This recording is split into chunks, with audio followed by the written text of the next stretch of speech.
One Communications is introducing world-class internet to Bermuda. It's called FiberWire, a state-of-the-art fiber optic network designed to deliver next-level connectivity to the island. What does that mean? Lightning-fast downloads, Ultra HD 4K streaming, an incredibly reliable connection. And we're automatically boosting our customers' current internet speed for free. Switch to One's FiberWire today and get the internet the way it's meant to be, fast. One gives you more.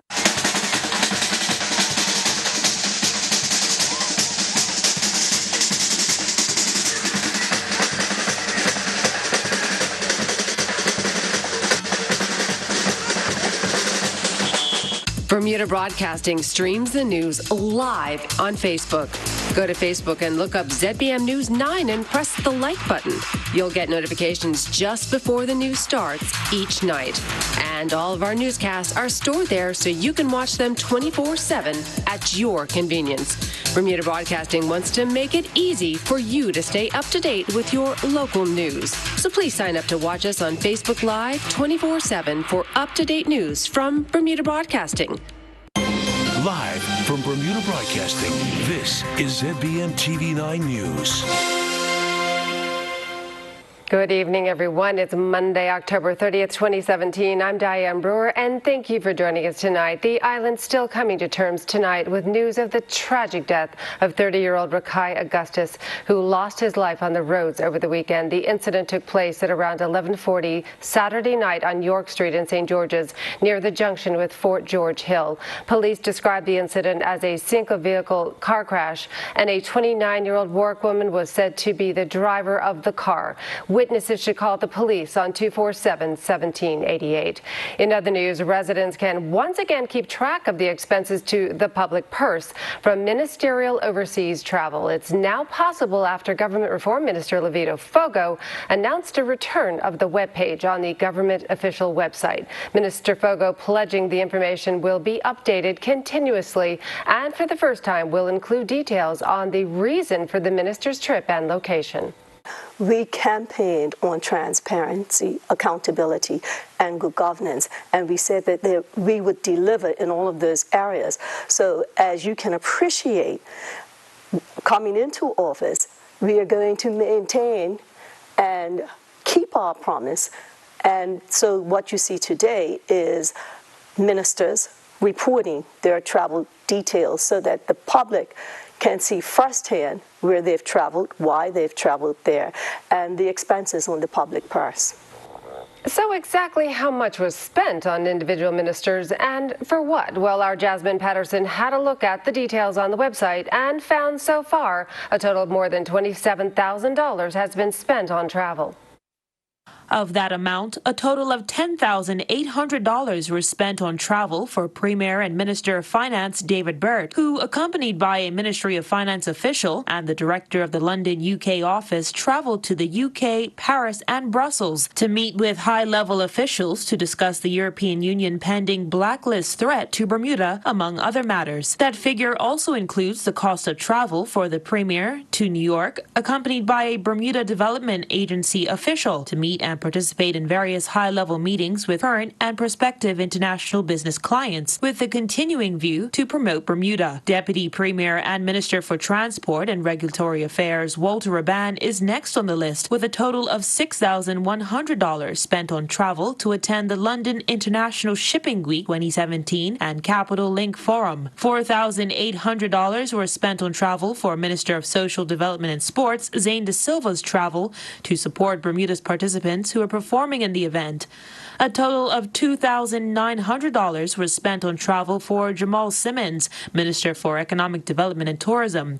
This to attend the U.S. Congressional Black Caucus Foundation Annual Legislative Conference in Washington, D.C., and to New York City to meet with leaders of fund management, private equity, and venture capital companies. Minister Simmons was joined by Premier Burt on both occasions, although it's unclear whether the Premier's costs were included in that figure. figure. National Security Minister Wayne Keynes traveled to New York to meet with Dr. David Kennedy and his team at John Jay College of Criminal Justice. The minister was joined by the ministry's national security policy analysts. The purpose of the visit was so that the minister could gain an understanding of Dr. David Kennedy's program to reduce gang violence in Bermuda. Minister Keynes also traveled to Miami for the meeting of the Caribbean Action Task Force Steering Group and the annual Council of Ministers meeting held in September. Travel on those two occasions amounted to $2,100. The figures quoted here included not only airfare but also ground transportation, accommodation, and meals where necessary. According to the release, the new page contains current and historic information and will be continuously updated as ministers travel overseas. Jasmine Patterson reporting for Bermuda Broadcasting News.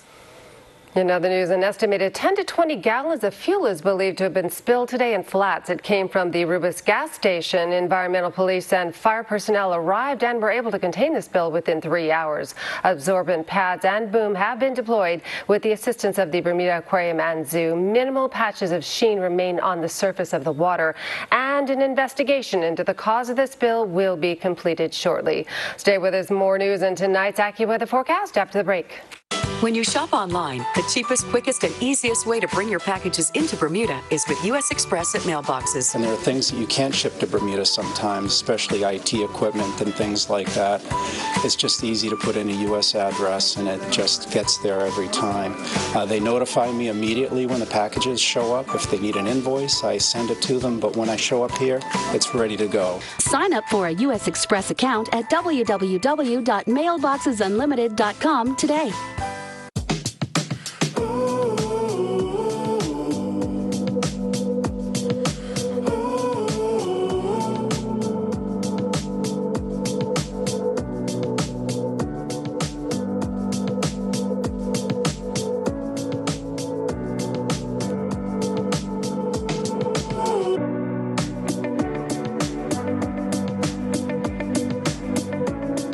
Colonial, where people come first.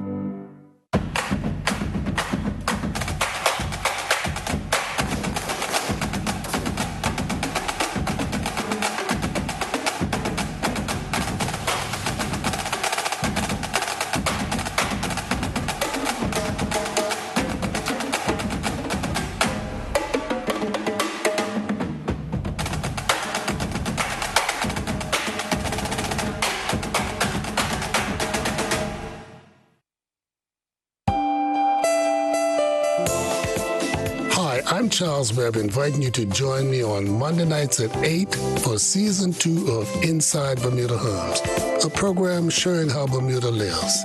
That's Monday nights at 8 o'clock on ZBM TV 9 for Inside Bermuda Homes.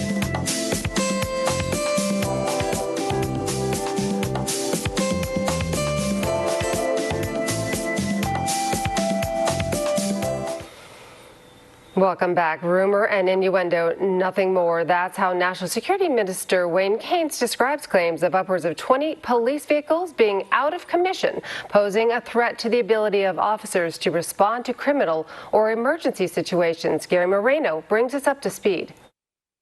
Sometimes in Bermuda, we allow individuals with specific agendas to advance or to take away from the overall truth of the matter. Minister Keynes is adamant that despite claims to the contrary from among the ranks, the Bermuda police vehicle fleet is sufficient to meet the requirements to live up to its motto of making Bermuda safer. There are 5 vehicles, the Jeep Patriots, that are inoperable. Now, those vehicles are used for our emergency response team or our gentlemen that carry heavy weapons and they put the shields in the back. And it has been deemed that those cars might not have been fit for purpose, and 5 of our fleet of 115 are not operable. So why then would the BPS purchase vehicles without knowing their suitability for the job? When asked whether this indicated a lack of due diligence on the part of whomever is responsible, it is premature to say that the proper due diligence was not done. I've asked the police commissioner to provide me with a fleet management report to give us an indication of how many cars we have, the state of the vehicles we have, and what is the plan going forward. So you've identified, and we have identified, that there is a failing in a vehicle. What we're going to do now is we're going to tell the public that the policing is not affected by this. That's number one. Number two is with the fleet management plan, we're going to look at the operational effectiveness of what we're doing and how we can do it better. Minister Kings does, however, admit that a number of police vehicles have gone past their best period of usability and should in fact be replaced. But he adds the brakes will have to be put on that idea, at least for now. Some of the police vehicles, the fleets that are in the CID and in other areas, those cars are 15 and 16-year-old. I would love to just hit a stamp and say, you know what, let's get 30 new cars for everyone. The budget does not allow for that. The police commissioner, he comes with the budget, we look at it, and then we make a decision how to best deploy funds. And right now, we believe that operational policing is not compromised in any way based on 5 vehicles being inoperable at this time. Elsewhere, the Bermuda Police Service was allocated $67.2 million in the 2017-2018 budget. It's unclear, though, how much of that amount was meant for the purchase of new vehicles, if any. Gary Moreno, reporting for the Bermuda Broadcasting News. In other news, Levita Fogo, the Minister for Government Reform, says progress is being made on an urgent review of the health and safety of the island's public schools. The school inspection program began on August 21st and was completed on October 13th and was conducted by the Government Safety and Health Coordinator. The minister sat down today with Tarai Trott on the issue. The mandate, as you have pointed out, was to ensure that all of the schools were surveyed with a view to their current state. Having over the months seen how much of an issue this played out in the public at large, the demand coming to us was that the health and safety of all schools needed to be checked to ensure that we are indeed providing the best conducive environment, both from a safety point of view and from a health point of view, for our teachers, students, and the like. The ruling Progressive Labour Party made the pledge to review health and safety in public schools following infrastructure complaints at various schools. Meanwhile, Education Minister Diallo Rebane says he continues to focus on the issue of public schools and is also eagerly awaiting the report.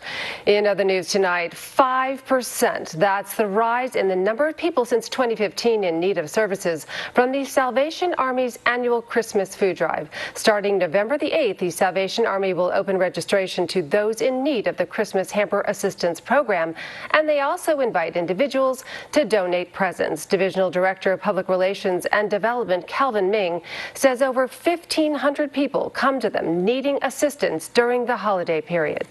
We have seen an increase in the persons that are seeking our assistance, not only in our food drives, but also in many of our other social services. So the need is great.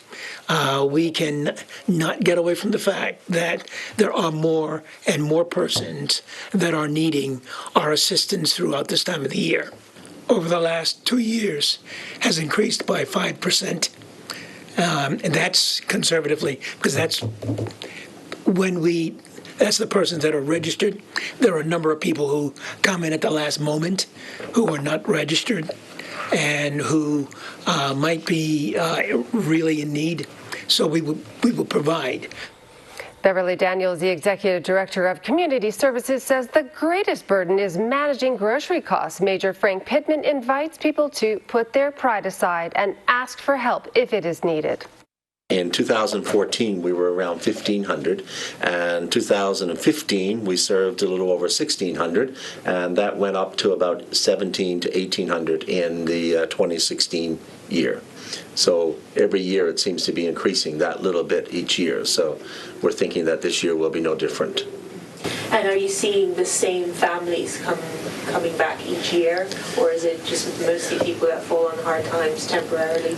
Sometimes it's the same families that come back every year with that many numbers, and but every year then it seems to be people adding on that weren't coming the year before, and so finally they've fallen onto such hard times that I've got to give in, and I've got to go and get help. And these are the people that we plead to say, we don't want people to be out there struggling and not seeking help. And there are some people who have so much pride in themselves that they don't want to reach out and ask for help. But these are the people that we really want to help, those who are struggling and need that help. And we say to these people, come forward and seek the help that you need this time of the year.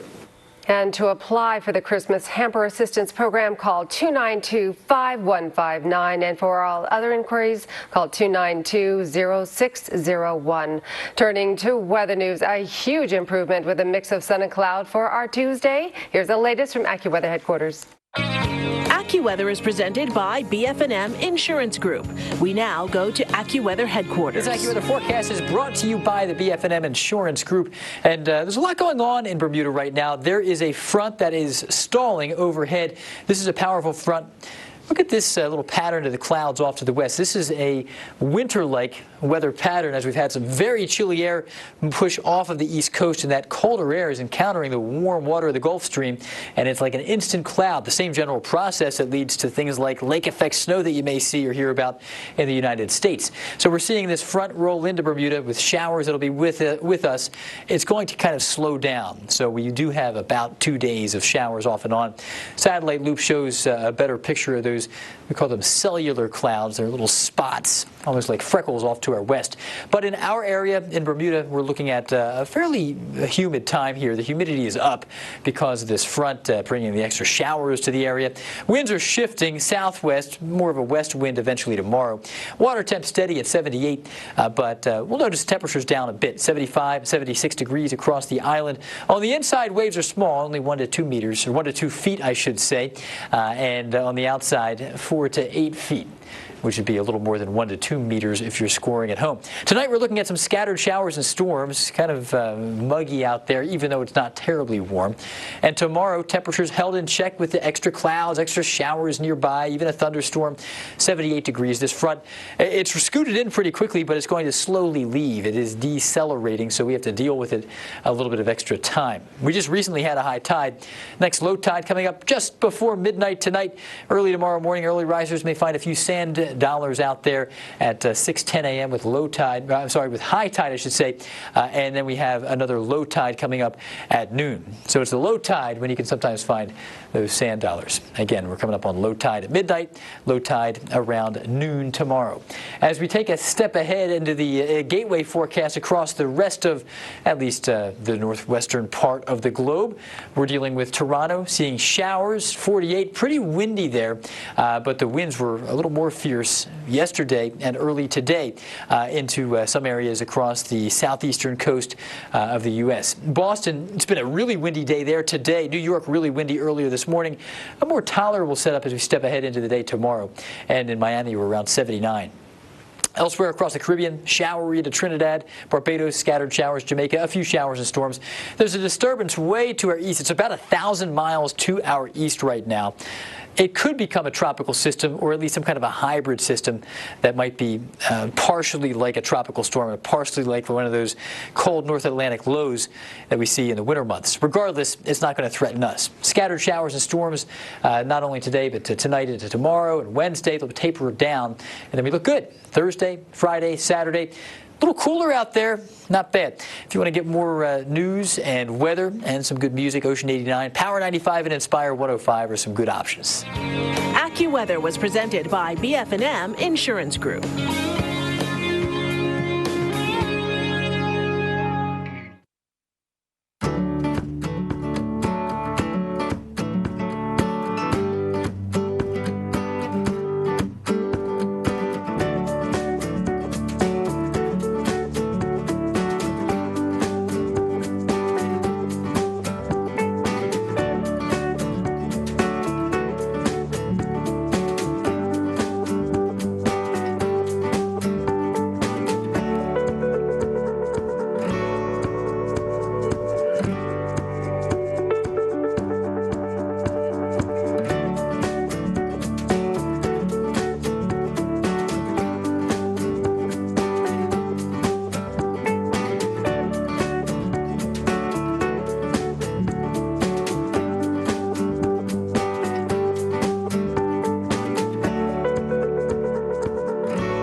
into savings all month long. Check out the great deals throughout our website. We have everything to create the living room of your dreams. Browse through our site to see the large selection in all price ranges. Entertain guests with the perfect dining set. We have something for all tastes and styles. Imagine falling asleep in your new bedroom. We have just what you're looking for. Don't wait. Call or stop in today and fall into savings all month long. Visit Bermuda's #1 furniture store today. Big Savings Zone, Southside St. David's.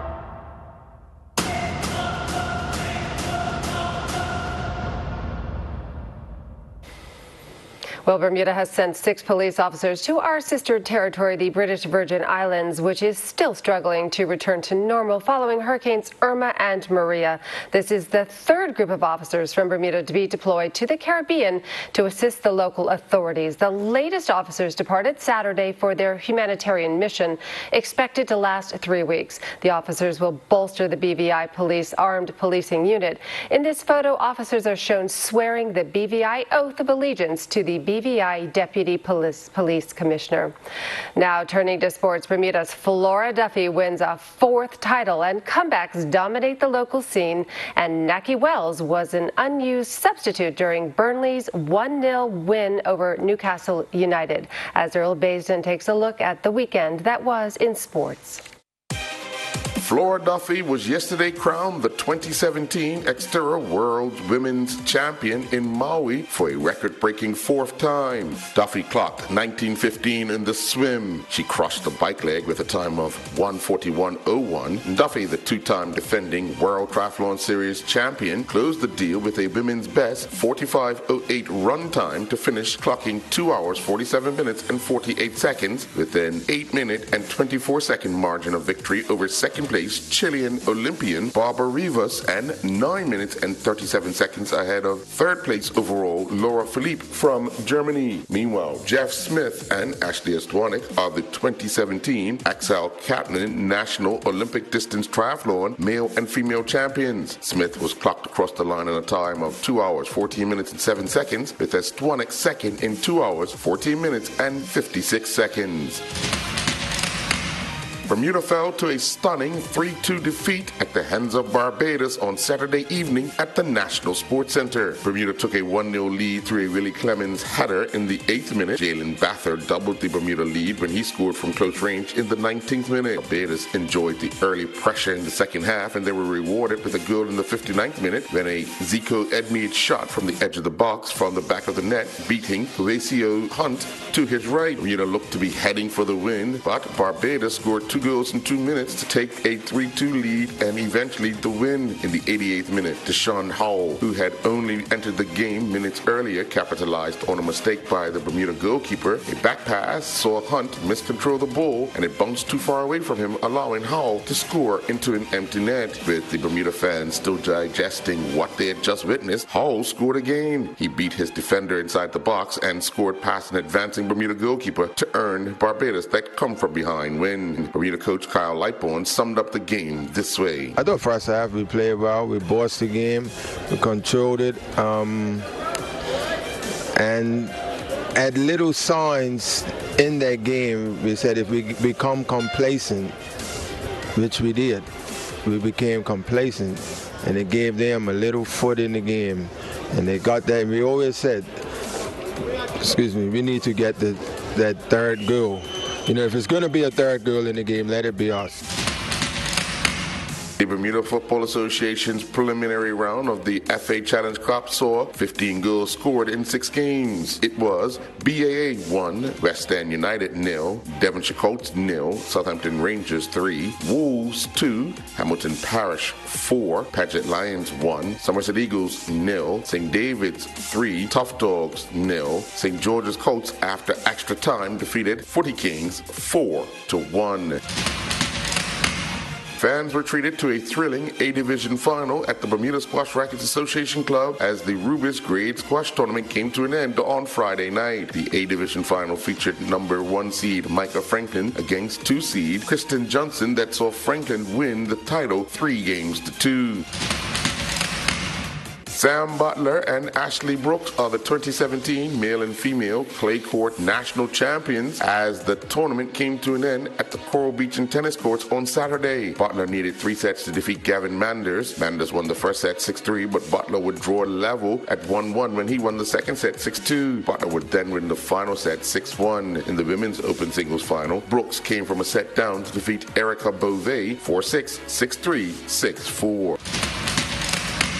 Dowry Rollins and his Sydney Cricket Club teammates put on a batting and bowling display that left North Sydney stunned at the North Sydney Oval in a 2020 match yesterday. North Sydney won the toss and invited Sydney to bat. They scored 230 for 6 in their allotted 20 overs. Rollins, looking to help push the score along, was out without scoring. But Rollins did the damage with the ball as North Sydney were restricted to 168 for 9 in their 20 overs. Rollins opened the bowling and picked up a wicket on the first ball. Rollins would then pick up another wicket on the 4th ball to leave North Sydney at no runs on the board, 2 wickets down at the end of his first over. Rollins would be the pick of the bowlers for Sydney. He returned figures of 4 overs, 1 maiden, 3 for 35. Anna Barth, Patrice Sintra, Kylie Lugerberg, and Charlotte Lee defeated Bermuda Optimist Dinghy Association's number 1 team of Jordan Atamadi, Sebastian Kemp, Magnus Ringstad, and Christian Eben in the Renaissance Re team race event in the Hamilton Harbor on Saturday. On the final day of the event, the overseas sailors were divided up and went up against 3 local teams, and in the end, the team made up of the German, Portugal, Sweden, and USA won the championship.